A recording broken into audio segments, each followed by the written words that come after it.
Hello సరే మాట్లాడండి. నేను ఇప్పుడు బీటెక్ థర్డ్ ఇయర్ కంప్లీట్ అయిపోయిందండి. ఓకేనండి. ఎలక్ట్రానిక్స్ కమ్యూనికేషన్ ఇంజనీరింగ్ చదువుతున్నాను.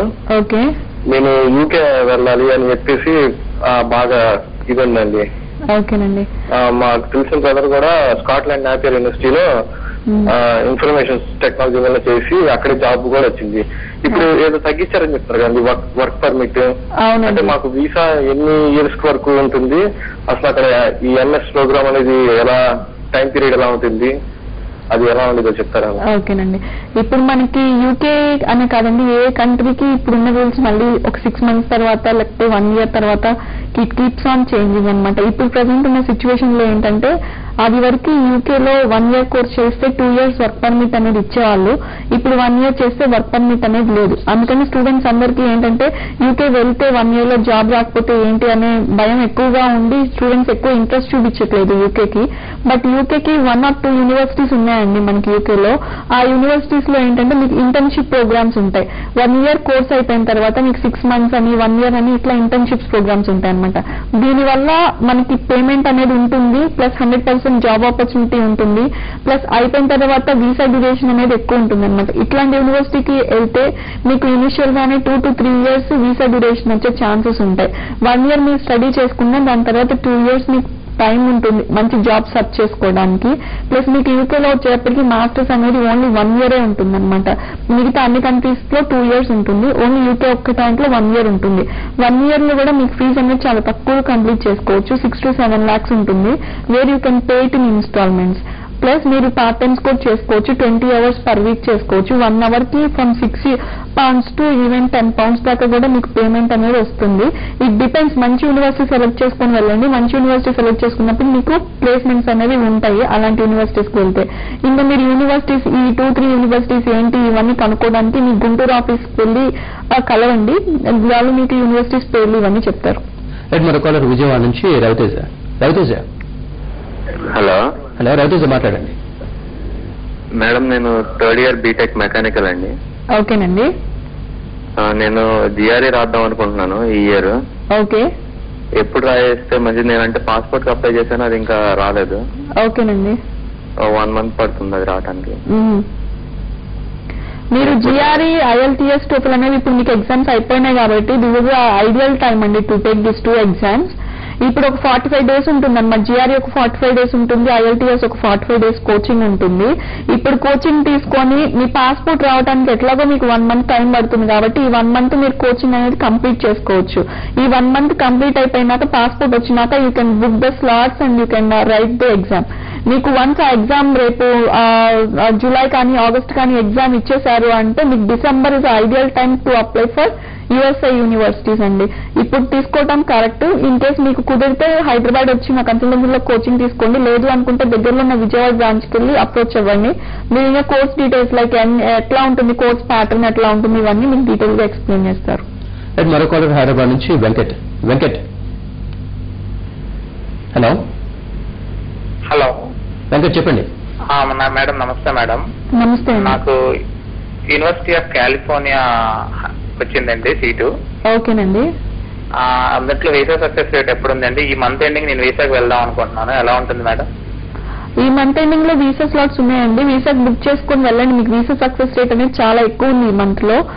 మీరు పోను ఇంకా టైం వేస్ట్ చేసి ఇంకా ముందరికి వెళ్ళారు అంటే మనకి వీసా సక్సెస్ రేట్ అనేది ఎక్కువగా ఉండదు. బెటర్ మీరు అన్ని డాక్యుమెంటేషన్ అంతా కరెక్ట్ గా చేసుకొని better you go for a visa in this month only. రావి గారు, మనం ఇందాక అనుకున్నట్టుగా యూకేలో అయితే వర్క్ పర్మిట్ లేదు. సో అక్కడ మాస్టర్ చేయాలనుకునే వాళ్ళకి మీరిచ్చే అడ్వాంటేజ్, మీరిచ్చే సజెషన్ ఏంటి? అట్లాగే అక్కడ చేయాలనుకునే వాళ్ళకి ఎటువంటి అడ్వాంటేజ్ ఉంటుంది?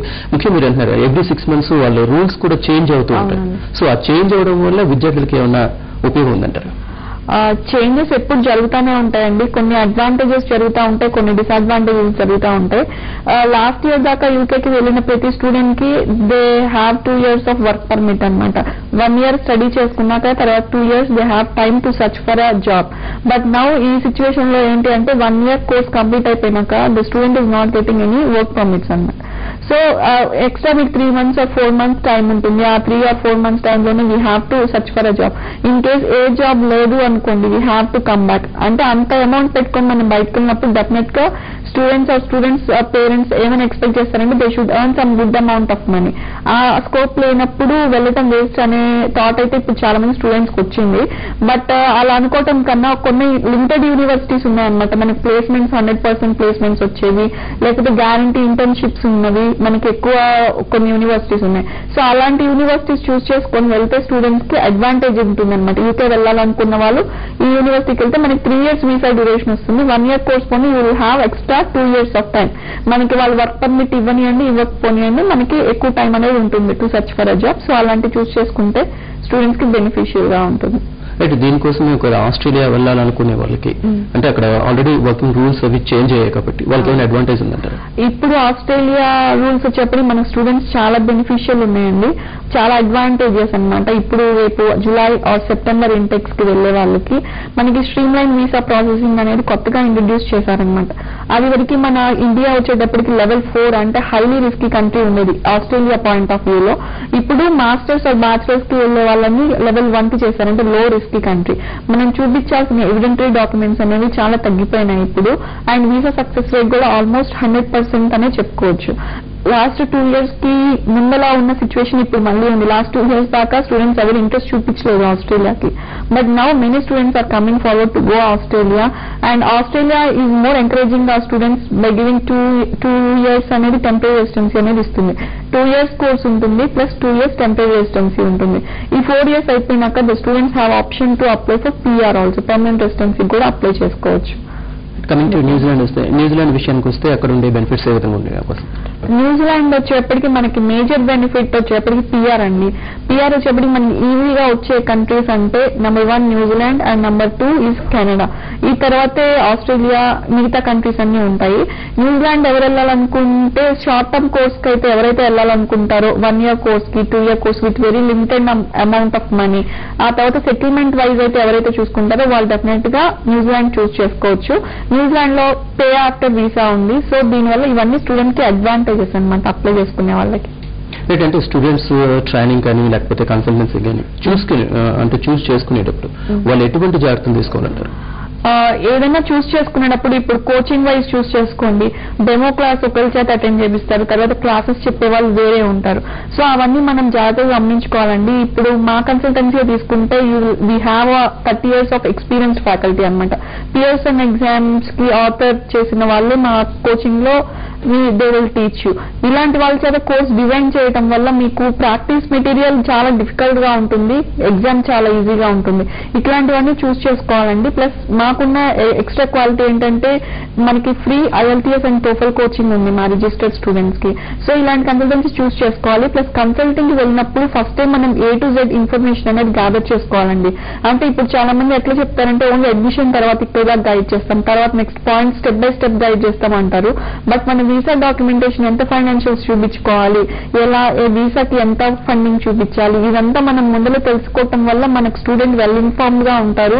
వాళ్ళకి డాక్యుమెంటేషన్ ప్రిపరేషన్ కూడా కొంచెం టైం అనేది మనకి ఇచ్చినట్టు ఉంటుంది. సో ఇలాంటివన్నీ ముందులో స్టెప్స్ తీసుకొని మనం అప్లై చేసుకున్న యూనివర్సిటీస్ ఎలాంటివి అనేది చెక్ చేసుకుంటే స్టూడెంట్స్ కి బెనిఫిషియల్ ఉంటుంది. మనం చూస్ చేసుకునేటప్పుడు విద్యార్థితో పాటు పేరెంటల్ కేర్ కూడా అవసరం అంటారు?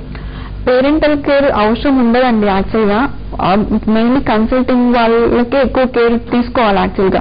ఇప్పుడు స్టూడెంట్ పంపిస్తున్నప్పుడు స్టూడెంట్ ఏ కోర్స్కి వెళ్తున్నాడు, ఆ తర్వాత ఆపర్చునిటీస్ ఎలా ఉంటాయి, ఇదంతా కన్సల్టింగ్ వాళ్ళే they can help you. In case parents వచ్చినా కూడా they will gain some knowledge, వాళ్ళ పిల్లలు ఎక్కడికి వెళ్తున్నారు ఏంటి, తర్వాత ఆపర్చునిటీస్ ఎలా ఉంటాయి, ఎంత ఫీ స్ట్రక్చర్ ఉంటుంది. ఇలా పేరెంట్స్ కూడా రావటం వల్ల వాళ్ళకు కూడా ఒక అవగాహన అనేది ఉంటుంది ఓవర్సీస్ ఎడ్యుకేషన్ వల్ల.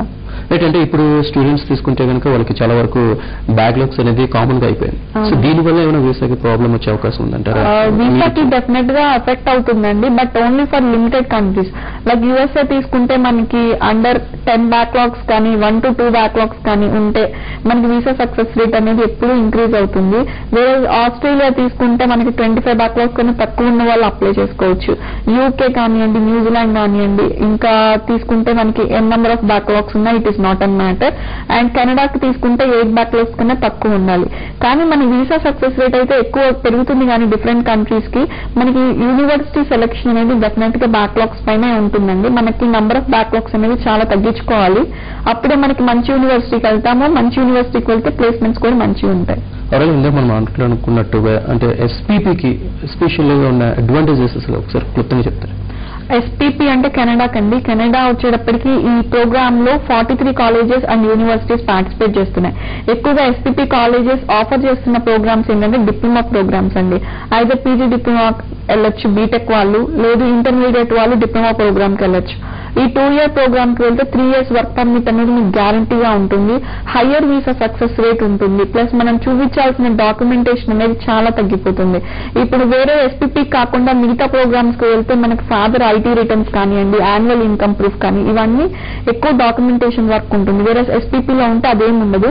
ప్లస్ మన వీసా అనేది చాలా క్విక్ గా వస్తుంది. మరి 2 weeks లో మనకి వీసా డెసిషన్ అనేది తెలిసిపోతుంది.